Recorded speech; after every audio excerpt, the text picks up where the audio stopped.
un fantasma recorre la escena cubana. No se alarme, no nos referimos al espectro de un actor maldito. Tampoco es definitivamente un género, un estilo o un movimiento. Algunos lo criticaron, muchos lo aplaudieron. Fíjense que nació hace siglo y medio, pero no pertenece a una sola época. Es sencillamente el fruto vivo de una relación entre pueblo y teatro. Algo que desde su nacimiento sembró una señal que aún palpita en nuestro rostro. El teatro bufo cubano aparece en el escenario nuestro, en la historia nuestra, en una fecha que los estudiosos dan como el 31 de mayo de 1868, cuando se produce la primera función manifiestamente catalogada, clasificada como teatro bufo. Pero los mismos estudiosos que nos preceden, por supuesto, declaran que hay un caudal de antecedentes, de precedentes de esta expresión particular que ha sido el bufo. Es que Teo Malanga nació salada para las mulatas. Mentira, tú me estás engañando. ¿Quién fue el primero? Covarrubias. Francisco Covarrubias, el caricato habanero, precursor del relajo criollo en el teatro, interpretó un negrito en 1812. Pero aquel negrito era más bien peninsular, animado por Lope de Rueda y luego por Lope de Vega, Agustín Moreto, Francisco de Rojas Zorrilla y otros autores del siglo de oro español. Para mí el teatro es algo sagrado de toda mi vida, desde mi infancia. Y te diría que el teatro bufo me entró por ósmosis desde que tenía 5 años.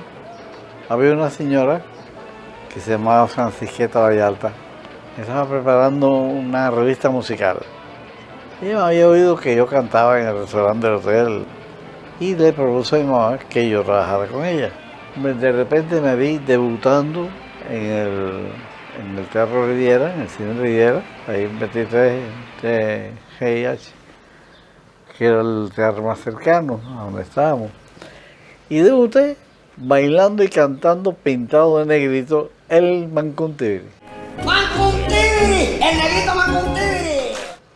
Justamente fue lo primero que hice en mi vida y fue lo que no olvidé jamás. Pues sepan que es la pequeña nación y en la calle le dan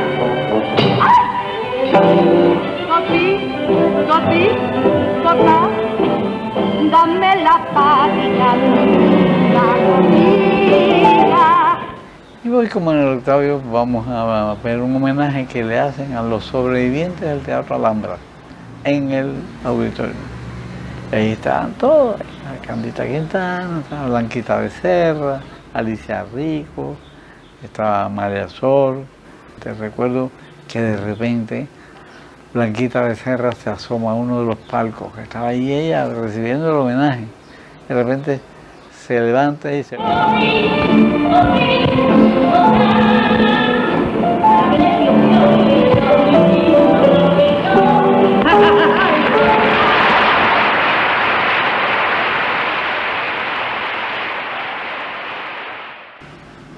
Y yo le propongo a Manuel Octavio, vamos a hacer una película sobre estos viejos.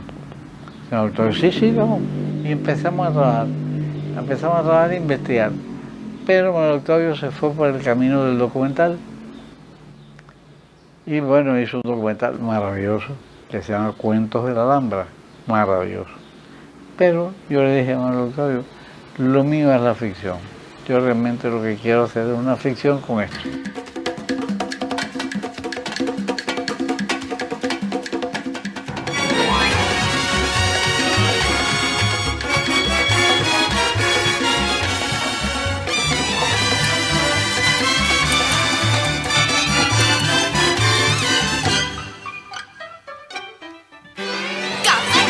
Reconstruir esa atmósfera fue lo más sencillo del mundo. Lo más sencillo del mundo fue vivirla, sentirla, olerla, tocarla, verla.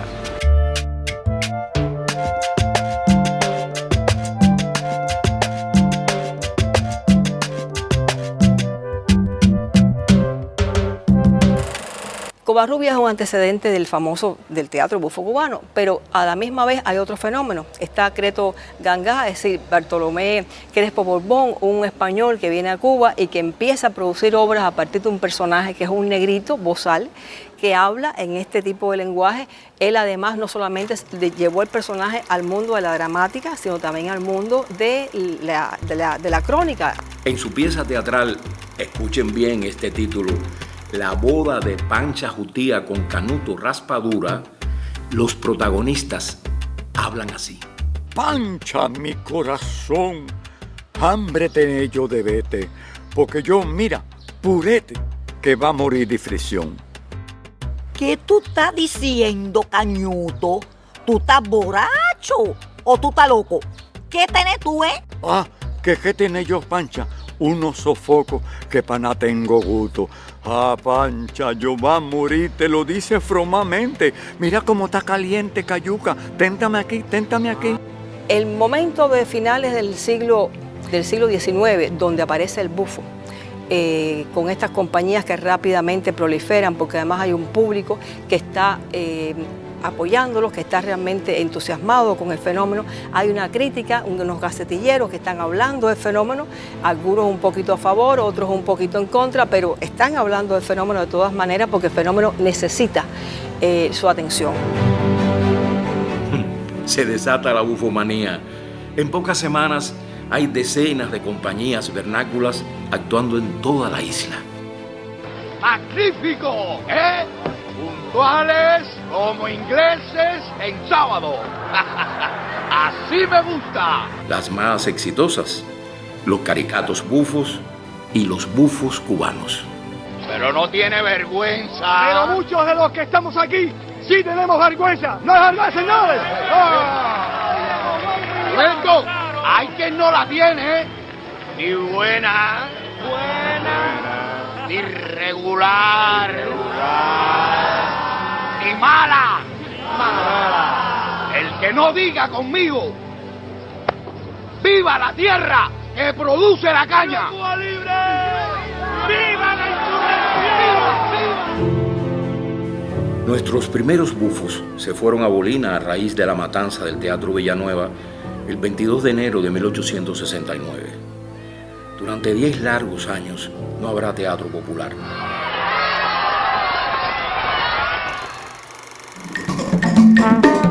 Aparece entonces otro grande, Miguel Salas, quien nos trae dos nuevos personajes, el negro chévere y la mulata de rum.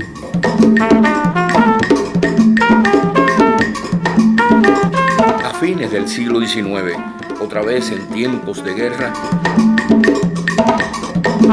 la escena criolla logra sobrevivir a pesar de la censura y la clausura de teatros, gracias sobre todo a quien quizás sea nuestro más original dramaturgo de esa centuria, Ignacio Sarachaga.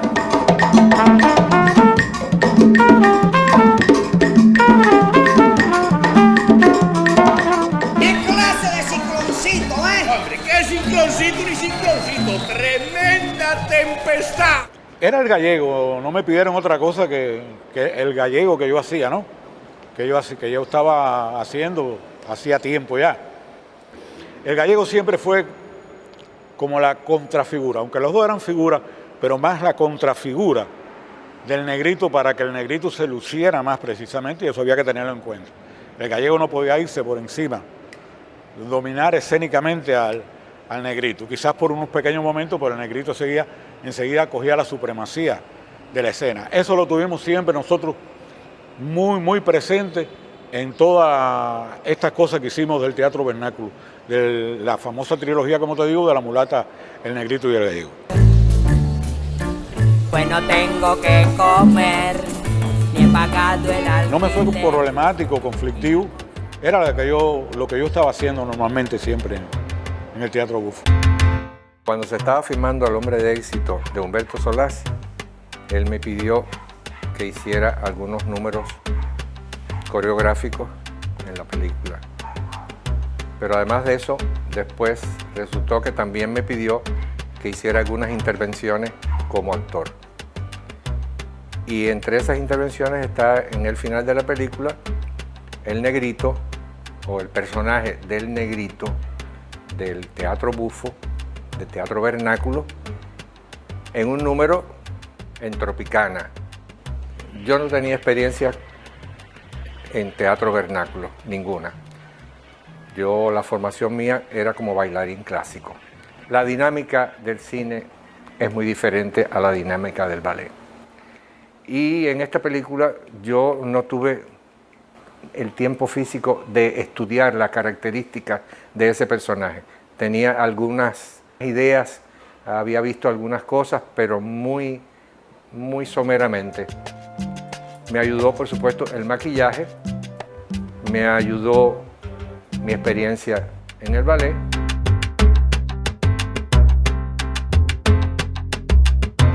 Le debo artísticamente y económicamente al negrito casi que mi vida, porque lo he hecho día a día, día a día, día a día.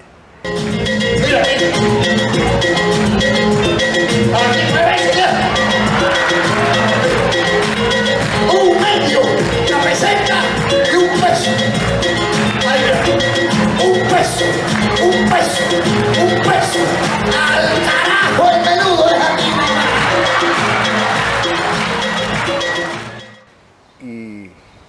Y esto no está bien que yo lo diga, pero el difunto Eduardo Robreño en una oportunidad llegó a decir que yo era el último de los negritos del Teatro Vernáculo de Cuba. Ahora yo les voy a pedir, y no es precisamente un traguito, que le metan un fuerte aplauso a este humilde negrito.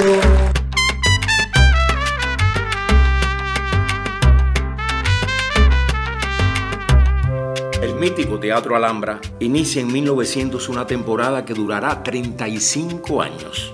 Aunque usted no lo crea, día tras día, 3 funciones diarias. Sus más grandes hacedores: Regino López, actor, empresario y director; Federico Villoch, escritor; Miguel Arias, diseñador; Jorge Ankerman, músico; y los descendientes de una gran familia teatrera, los Robreño. Donde mi padre era un primer actor, un autor muy conocido. Las obras de mi padre llenaban el lunetario y él era un magnífico actor. Pero mi abuelo fue autor y actor, don Joaquín Robreño, que fue también un autor conocidísimo. Mi bisabuelo, don José Robreño, era también autor y director. Y mi tatarabuelo, que también se llamaba José Robreño, según me cuentan mis antepasados, era un catalán revirado, que fue también un gran autor y un gran poeta.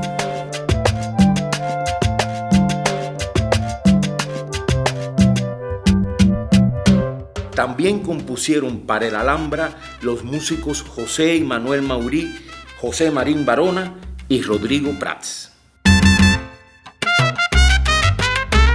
El Alhambra es una compañía, realmente es una compañía.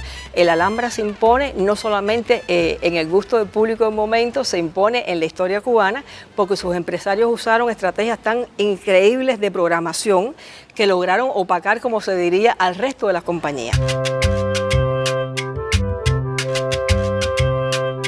Entrando el siglo XX, surge un revolucionario que hará toda su obra fuera del circuito alhambresco: Arquímedes Pous, autor e intérprete que en sus propuestas escénicas logra que el negrito ascienda a la categoría de ciudadano. Su intención más señalada es la crítica social. El negrito se convierte en un acusador. La muy temprana muerte del genial Pous nos privó con seguridad de nuevas e interesantes creaciones.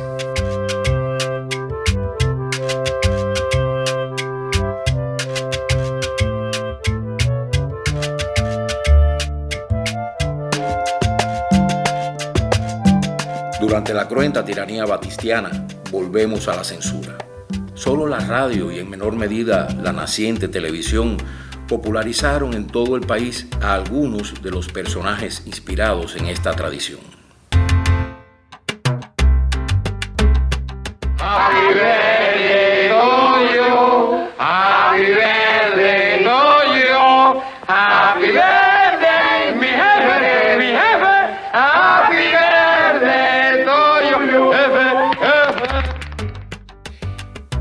Los principales cultivadores del teatro más popular en los años 40 y principios de los 50 son Mimí Cal, Candita Quintana, Alicia Rico, Julito Díaz, Bolito Rodríguez, Alberto Garrido, Federico Piñero, Leopoldo Fernández y Enrique Arredondo. Aquí pasa algo. Aquí seguro que se forma el titingo. Pero yo siempre, el Observatorio Nacional. Ojo, mucho ojo. ¡Qué manera de... No me perturbe, no estoy para ti. Ah, ¿no quieres enterarte? No. Pues no te lo digo. No te lo digo. No, negro. Cuéntame. Óyeme, tú no sabes el novio que le están preparando a la señorita Beba. Es buen tipo, negro. Bueno, un buen tipo así como yo va a ser difícil, porque todos los hombres no estén dotados de esta naturaleza tan perfecta que Dios le ha dado. Escenario obligado para triunfar, pues el Habanero Teatro Martí.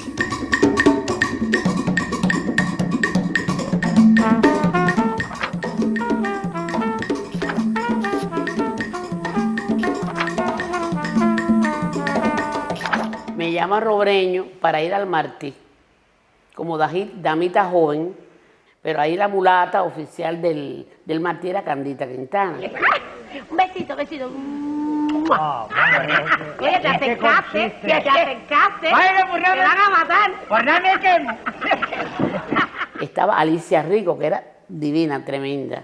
Américo Castellano. El Chino Wong, que hacía de vendedor de maní. Era hijo de Chino, de verdad. Cuca Tellechea, Ramón Espígol, padre. Que hacía de negrito. Pous, el viejo Bringuier. Después trabajé con Carlos Pou, también como negrito. ¿Por qué? Porque ya Candito una vez se enfermó y me dijo Enrique Núñez, que era el director de Voy Abajo: Aurora, tú tienes que sustituir a Candito.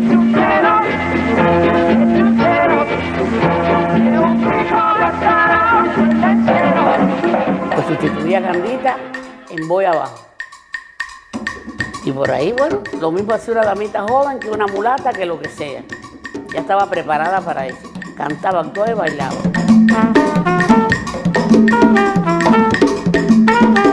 Y allí había orquesta, había que cantar con la orquesta abajo en Martí.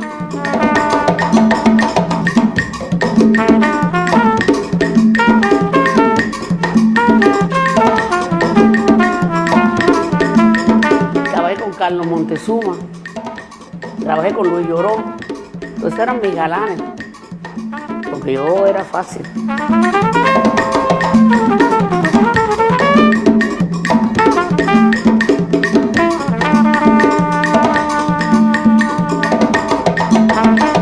Pero me gustó mucho estar en el Martí, porque Alicia Rico y la principal del Martí, que era Candita Quintana, desde que me vieron llegar me cogieron cariño.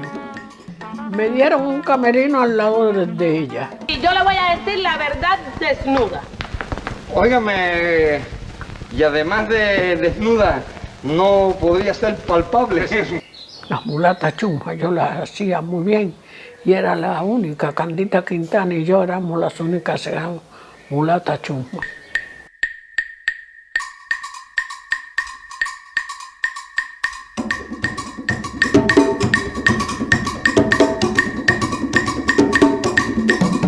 Se ensayaba todos los días. Todos los días había que ir al Martí de 2 a 5 de la tarde a ensayar la misma obra que estábamos haciendo.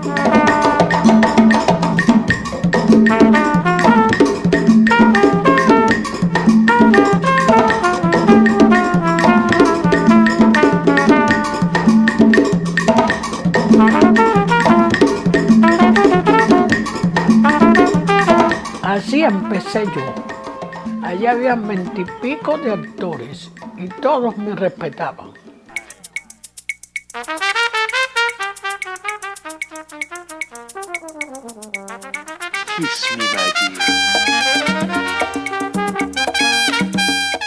Yo de cada negrito traté de coger algo, sobre todo los que eran buenos, los que yo consideraba como muy buenos y me gustaban. Carlos Pou, me gustaba mucho cómo actuaba, cómo bailaba, cómo hacía cosas que yo no las podía coger porque él era delgadito y muy ligero, pero yo más bien estaba en la línea redondo, que siempre fue un poquito trabajito y no con esa facilidad para eso. De Carlos Pou, cogí la historia de los bailes, pero ¿qué hice yo? Él hacía 4 bailes y yo hice 6, pero yo hacía bailes que él nunca había hecho. Trataba siempre de no mezclar la grosería, nada grosero, doble sentido, sí, porque el doble sentido, como lo decía el guayabero, lo malo lo pones tú, no lo pongo yo. ¡Ay, galleguibiri! ¿Qué pasa, hombre? ¡Ay, galleguibiri! ¡Hable usted! Hoy parece que podemos recordar. ¿Qué cosa? Tiempos que podrán volver y otra vez podremos ver en escena el teatro popular. Yo decía, caballero, el sueño de muchos actores que es hacer esos grandes personajes del clásico, Hamlet, Otelo, hacer Lope de Vega. Sin embargo, el mío, mira qué cosa más sencilla, ¿verdad? Sencilla, pero no tan sencilla, era difícil, era hacer el negrito. ¿Por qué te pone tan bravo cuando te dicen negro bembón? Cuando llego al Teatro Musical de La Habana, Teatro Musical de La Habana, que todavía cogía, bueno, las últimas etapas ya de Carlito, de Candita. Anteriormente yo había hecho el negrito, perdón, en el conjunto artístico de la FAR, que ahí sí ya es donde aprendo a hacer el maquillaje, como es la pasta con el corcho quemado, que el que me asesora es Ramoncito Espígul.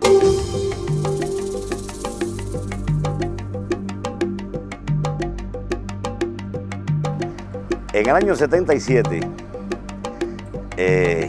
hago una obra en la televisión que es una obra del Teatro Vernáculo que se llama La Niña de mis ojos. Esta obra tuvimos la asesoría de Robreño cuando aquello estaba vivo y la dirigió Severino Puentes. Ahí estuvimos Felajar, Diana Rosa Suárez, que era todavía un bomboncito, Aurora Barnuevo, pero tuvimos una reliquia del Teatro Vernáculo, que fue Carlos Pou, que nos ayudó mucho, sobre todo yo, que era mucho más joven, y tuve que hacer un gallego que era el padre de la niña. La niña era Diana Rosa. Y ahí hice mi primera vez que hice en televisión el gallego. Claro, yo todavía era un aprendiz, honestamente, porque eso no es fácil. Pero por ahí me fui nutriendo y después de eso hice muchos gallegos. En la radio hice bastante. Y en la televisión hice el gallego cuando se hizo Los Pequeños Fugitivos, que se hizo la primera vez y la segunda vez con Quique Quiñones. Después de eso para acá he seguido haciendo gallego, porque además cada vez que se vende un gallego me llaman para hacer el gallego. No es que no me guste, me encanta hacer el gallego. Pero el Teatro Vernáculo es tan rico y yo creo que hemos perdido de hacer cosas en el Teatro Vernáculo. El novelista José Soler Puig da a luz en 1964 su singular interpretación del Teatro Vernáculo, El Macho y el Guanajo, llevada a escena en Santiago de Cuba. El valor que tiene esa obra para mí es que Soler Puig, utilizando una obra anónima francesa, El pastel y la tarta, convirtió eso en algo cubano en el Teatro Vernáculo con la mulata, el negrito, el chino y el gallego. Para mí fue una gran experiencia, porque no quería caer tampoco en la exterioridad, la payasada, hacer un negrito por negrito, independientemente de género, pero me ayudaron mucho. Me ayudó mucho Gutin, me ayudó mucho Soler Puig. Yo hacía la mulata y hacer aquel personaje que no era yo, porque yo era más seria, más así, pues me costaba mucho. O sea, que me costó hacer aquel personaje por la cosa de buscar la gracia, de dar toda esa cosa folclórica que es del cubano. Eso fue una experiencia. Siempre fue y es una experiencia. Lo que es la obra esa del Macho y Guanajo. logramos hacer una farsa que déjame decirte que hicimos giras por toda la provincia. Fuimos a la sierra, al lugar más remoto con esa obra para los campesinos, o sea que era algo refrescante, lindo. Casi 10 años después, los teatristas santiagueros hacen una nueva versión que alcanza más de 200 funciones, gracias sobre todo a la entrega creativa y permanente de Nancy Campos y Dagoberto Gainza.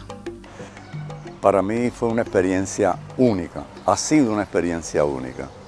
Enfrentar un personaje del bufo cubano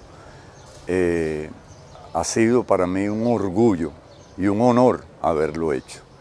Empezando que la escenografía era un circo de mala muerte, por decirlo de alguna manera.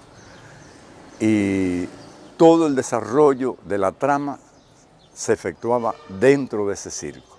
Y a mí me tocó enfrentar el personaje del negrito. Sin ninguna experiencia de haber hecho nunca un personaje del bufo cubano, por llamarlo así. Y me costó bastante trabajo por las improntas que tenía ese personaje, por los inventos que tuve que echarle mano para desarrollar el personaje. A mí me tocó la mulata. A ver, nosotras las santiagueras somos tenemos muchos gestos, los santiagueros, y a partir de ahí yo comencé a hacer mi personaje de esta mulata santiaguera, que tiene muchos gestos grandilocuentes. La vi un poco más gorda, le puse el busto más grande, le puse unas nalgas grandes y una cinturita pequeña. De esa búsqueda del gesto social y sobre todo del gesto social del santiaguero buscamos todos estos personajes.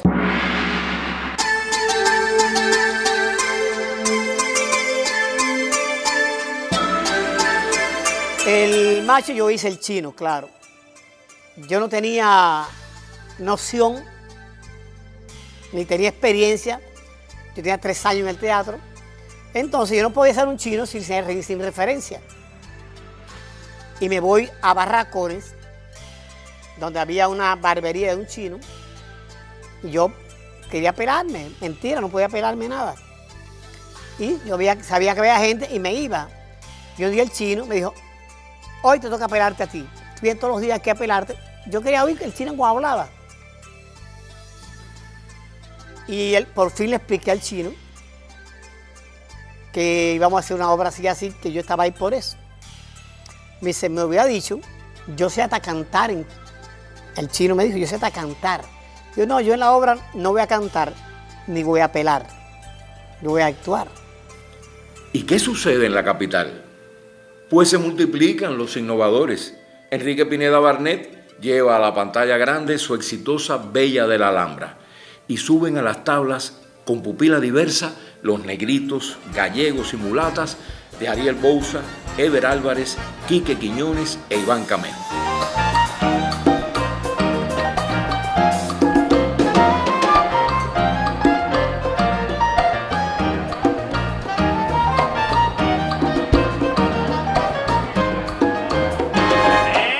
El acercamiento al vernáculo propiamente dicho, con Reír es cosa muy seria, fue una manera de homenajear a todos los grandes humoristas, a todos los grandes hacedores del teatro vernáculo cubano, y es también el gusto de poder llevar a un grupo de generaciones que no conocieron directamente ese tipo de representación, este tipo de teatro con aires renovadores a partir del concepto, sobre todo del dramatúrgico, a partir del planteamiento de los personajes con una realidad diferente a la de los años 30, 40, 50, finales de siglo, y también una manera de acercar el trabajo del humor hacia lo más depurado.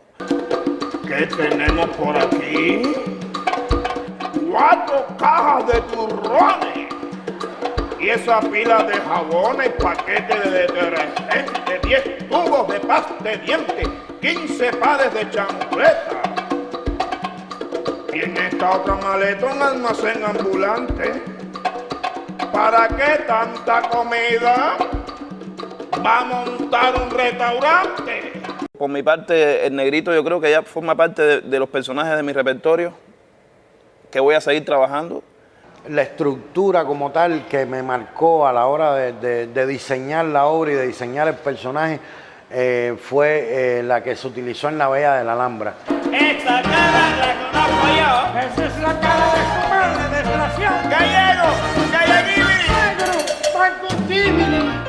Este Gallego y Negrito que abren la película de manera magistral y además con textos que eran para mí tan valiosos y de tanto peso que incluso los traté de mantener intactos dentro de la obra como una especie de cita a ese pequeño sketch que era genial desde mi punto de vista. Precisamente para evitar ese tipo de situación es que he escrito nada más y nada menos que los reglamentos del cabaret. ¿Los reglamentos? Señor, los reglamentos. Bueno, se llaman los reglamentos porque los escribí en regla. ¿Usted se imagina si los hubiera escrito en línea? Cuando fui a ver Reír es cosa muy seria, había un homenaje en manifiesto al personaje de Negrito, al personaje del Gallego. Ahora, ¿por qué quiero destacar este espectáculo? Porque este espectáculo es un espectáculo que jugaba con el subtexto que el público pone, de manera clara. Había un momento en el espectáculo que se hacía alusión a algo de la actualidad política cubana y el público, el actor decía una cosa y el público entendía lo que el actor había querido sugerir, aunque no había dicho. Y esos son los recursos de este teatro. Es decir, es un teatro que le está hablando continuamente, le está hablando al público, está contando con la presencia, con la participación, con la inteligencia del público para entender qué cosa es lo que pasa. El guayabero y sus canciones. La hija soltera de Urbano hizo un trato con Angulo. La hija soltera de Urbano hizo un trato con Angulo que le diera por el piano el carretón con el muro. A mí, de alguna manera, el haber trabajado y el haber investigado el teatro bufo me ha marcado para la carrera entera. Yo pienso que muchas de las cosas que yo monto en la actualidad tienen muchas pinceladas del teatro bufo. En mis espectáculos la gente tiene un margen de improvisación. Mis espectáculos tienen, o yo intento por lo menos, que tengan esa dualidad de doble lectura, que las personas, yo sugiero que las personas saquen sus propias conclusiones de alguna manera y por ahí va la historia. Y yo creo que eso también lo buscaba el teatro vernáculo. Para mí el teatro vernáculo no fue nada tonto, fue muy inteligente y respondió a una época donde el público cubano necesitaba ver eso. Y justamente surge la idea en el año 98 de montar Sácame del Apuro. Sácame del Apuro es una adaptación de Jorge Espinosa, apoyándonos en el cuento del Camarón Encantado.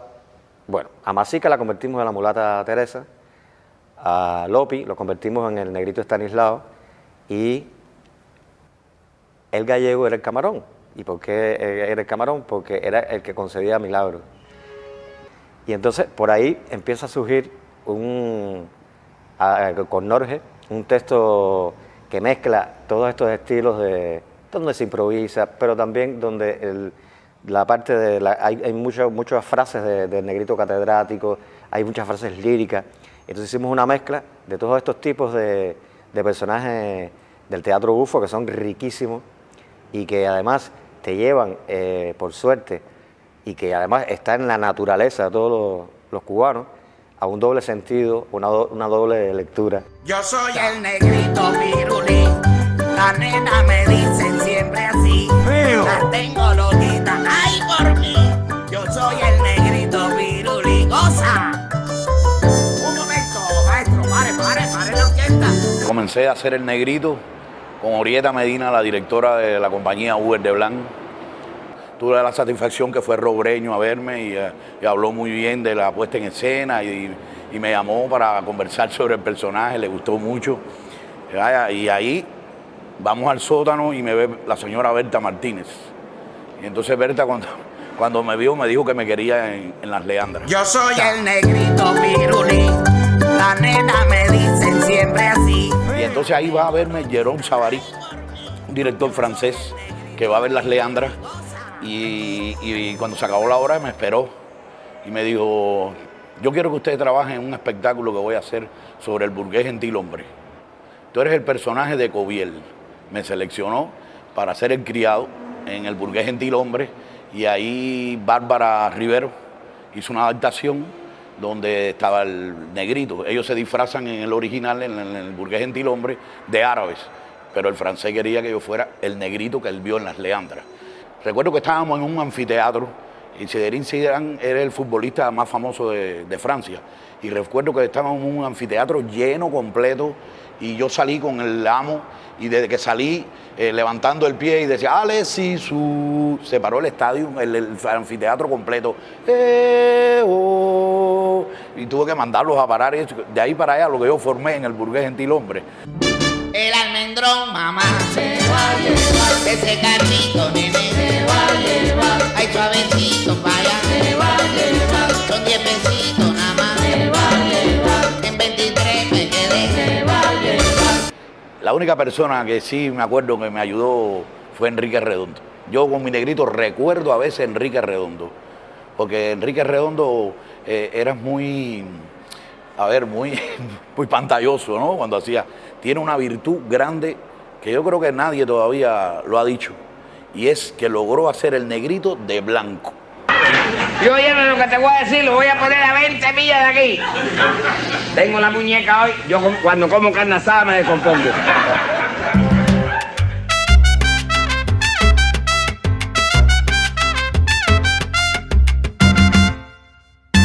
Yo no creo que hay que hacer teatro bufo o que está presente la esencia del bufo hoy en día cuando aparece el negrito otra vez en la escena o cuando aparece la gallega o el gallego. Yo creo que las producciones nuestras hoy en día, una gran cantidad de producciones tienen los recursos justamente del teatro vernáculo, son herederas de ese teatro y el teatro popular, quiero decirlo, yo lo veo todos los días en los grandes escenarios de mi país.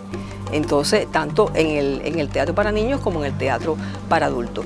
Y es un teatro, el que hoy hacemos es profundamente, claramente, un teatro que está colocado en su horizonte histórico y estético, pero es un teatro deudor de la tradición teatral cubana. Seguirá nutriendo esta tradición a los teatristas cubanos, por diversos que sean sus puntos de vista creativos, por cambiante que sea nuestra sociedad. Continuarán estos personajes alimentando nuestras vidas. ¿Qué nuevas máscaras traerán los caricatos del mañana? ¿Qué pasará,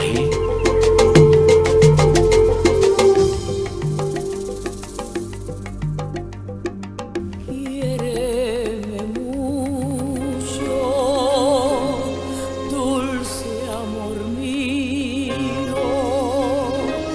y amante siempre te adoraré.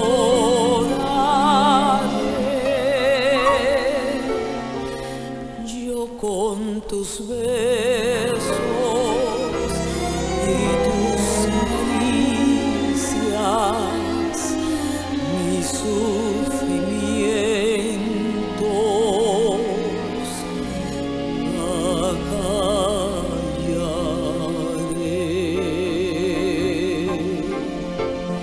Cuando se quiere